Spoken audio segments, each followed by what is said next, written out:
Hello everyone, welcome back to my channel. So today we are going to study about chapter number 12, perimeter and area, practice set number 46. In today's video we are going to study about area of a right angle triangle. Okay, so the formula is half into breadth into height. This formula you all have to learn it. अब इसका जो bigger version is half into product of the sides forming the right angle. मतलब ये जो है ये breath और height जो है it is the sides of a right angle. Okay, so any one you all have to write. All right, so area of a right angle triangle is equal to half into base into height. This also you all can write, and area of a right angle triangle is half into product of the sides forming the right angle.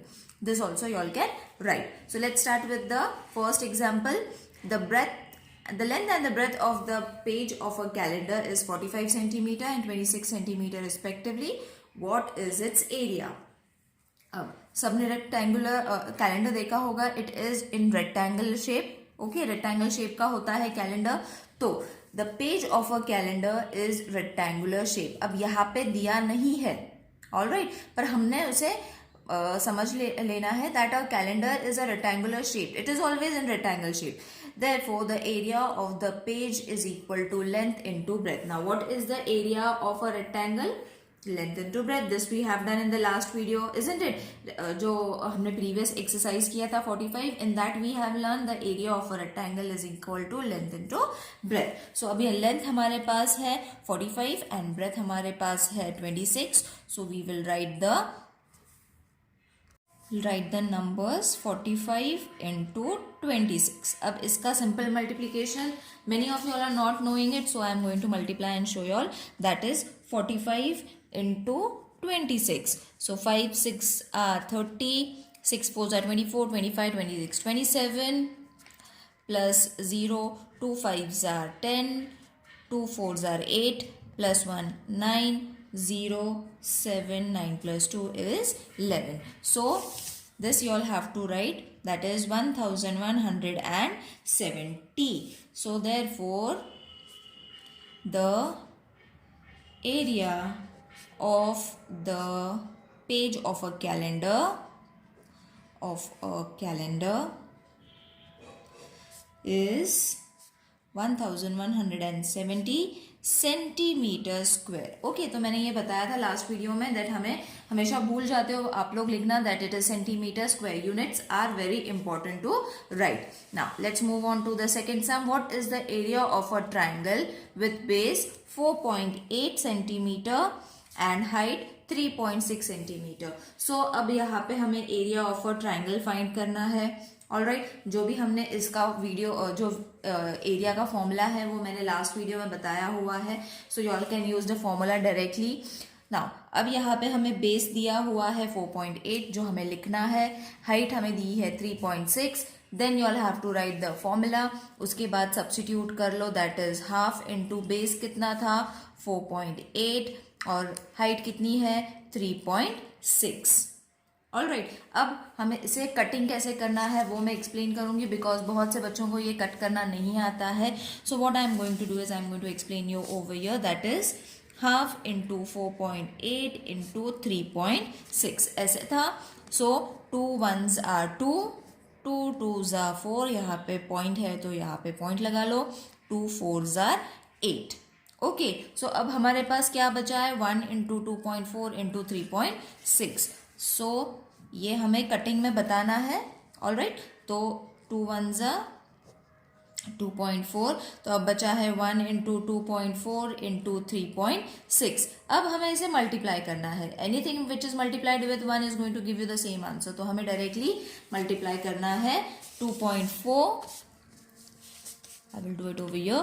2.4 into 3.6. Alright, so इसे multiply कैसे करेंगे.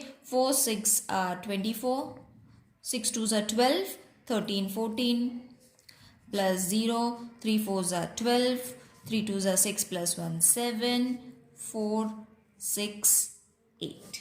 Okay अब बचा decimal point. तो decimal point हम कैसे करेंगे? सबसे पहले तो हमने मल्टीप्लिकेशन कर लिया, मल्टीप्लिकेशन सबको आता है, but when it comes to adding a decimal point सब लोग गलती कर लेते हैं। तो क्या करना है, यहाँ पे after point 1 digit, after point 1 digit, तो टोटल कितने हुए? 2 डिजिट्स। तो 2 डिजिट्स के बाद डेसिमल पॉइंट ऐड करना है। This is the trick, you all have to learn it. Okay so अब यहाँ पे हम डायरेक्टली आंसर लिख लेंगे, दैट इज 8.64। ऑलराइट, अब इसको कंक्लूड कर लेंगे। Therefore the area of the triangle is 8.64 centimeter square. Centimeter square is important. The length and the breadth of a rectangular plot of a land is 75.5 meter and 30.5 respectively. तो हमें length and breadth rectangle का दिया हुआ है, मतलब हमें कौन सा फॉर्मूला यूज करना है? रेक्टेंगल का। What is the cost of the plot at the rate of ₹1000 पर स्क्वायर मीटर? तो हमें उसका कॉस्ट भी फाइंड करना है। Okay, the cost of the plot at the rate of 1000 पर स्क्वायर मीटर, मतलब पर स्क्वायर मीटर के हिसाब से हमें उसका रेट भी निकालना है, विच इज ₹1000 पर स्क्वायर मीटर। ओके, तो सबसे पहले तो हमें हिंट मिल गया, the area of a rectangular plot is equal to length into breadth. Rectangle है तो ऑब्वियसली हमें एरिया फाइंड करने के लिए उसका रेक्टेंगल का ही एरिया का फॉर्मूला लगाना है, that is length into breath. So length is how much? that we have to write it. Length is 75.5 into 30.5. So again multiplication I will be explaining you all. So question था 75.5 into 30.5. तो simple multiplication कर लो पहले। 5 5s are 25, 5 5s are 25, 26 27, 5 7s are 35, 36 37 plus 0 because next number है, तो 0 5s are 0, 0 5s are 0, 0 7s are 0। Next third digit है इसीलिए 2 मोर decimal point. 3 5s are 15, 3 5s are 15 plus 1 16, 3 7s are 21 plus 1 22। Alright, सो अब इसे simple add करना है जैसे हम लोग करते हैं वैसे ही। 7 plus 5 is going to be 7 8 9 10 11 12। Okay, सो 12 हमें यहाँ पे ऐड कर लेना है। 3 plus 1 4, 4 plus 6 10, 3 2। ओके, अब डेसिमल पॉइंट कैसे ऐड करना है? हमें तो सम कंप्लीट हो गया, डेसिमल पॉइंट ऐड करना बाकी है। So after decimal point 1 digit, after decimal point 1 digit, तो टोटल हो गए 2 डिजिट्स। तो 2 डिजिट्स के बाद डेसिमल पॉइंट ऐड कर लेना है, that you all have to write it over your 2302.75 metre square. अब हमें एरिया तो मिल गया, बट हमें क्या फाइंड करना है? इसका जो कॉस्ट है वो फाइंड करना है, और हमें कॉस्ट दिया है पर स्क्वायर मीटर का ₹1000। So therefore the cost of the plot is equal to rate into area. Right, ये जो रेट है और उसका एरिया हमने जो फाइंड किया है वो उसको मल्टीप्लाई करना है। सो ₹1000 इज द रेट इंटू 2302.75। तो अभी इसे हमें मल्टीप्लाई करना है। मल्टीप्लाई करना है, इट्स वेरी इजी चिल्ड्रन, इसको सेपरेटली मल्टीप्लाई करने की जरूरत नहीं है। मैं आपको छोटा सा ट्रिक बताऊंगी। सी, आफ्टर डेसिमल पॉइंट यहाँ पे कितने नंबर्स है? 2, और जीरोस कितने हैं? 3। ओके, सो हमें डेसिमल पॉइंट के बाद कितने नंबर्स चाहिए? 3। तो 2302 ये हमने लिख लिया। उसके बाद 3 नंबर्स चाहिए डेसिमल पॉइंट के बाद। 75 है तो उसको अगर हमने 0 ऐड कर लिया तो ये हो जाएंगे 3 डिजिट्स जो हमने यहाँ से लिए हुए हैं। ओके, तो डेसिमल पॉइंट हट जाएगा अपने आप, तो नो नीड टू मल्टीप्लाई। अगर आप मल्टीप्लाई करके देखोगे तो the same answer will be coming. Alright, so अभी हमें रेट मिल गया है। So write it down, the cost of the plot is ₹23,000 2,750. All right, now let's move on to the fourth question. A rectangular hall is 12 meter long and 6 meter broad. Its flooring is to be made of a square tiles of size 30 centimeter. How many tiles will fit in the entire hall? How many would be required if tiles of side 15 centimeter were used. तो अभी सबसे पहले तो हमें rectangle hall दिया है, तो rectangle hall का हम पहले एरिया फाइंड कर लेंगे, फिर उसके बाद जो टाइल्स लगने वाली है दोज आर ऑफ स्क्वायर, तो हमें स्क्वायर का भी यूज करना है, उसका भी फॉर्मूला वापस यूज करना है। तो सबसे पहले तो हम लोग एरिया फाइंड कर लेंगे हॉल का, that is length into breath. अब लेंथ इनटू ब्रेथ क्यों लिया? Because it is a rectangular shape. Okay, so length कितना है 12 इंटू ब्रेथ कितना है 6, तो इसका आंसर आ जाएगा 72 मीटर स्क्वायर। अब 12 6 72 सबको आता है, ये बहुत इजी था, हो गया। अब सबसे पहले उन्होंने बताया its flooring is to be made of a square tile of side 30 centimetre.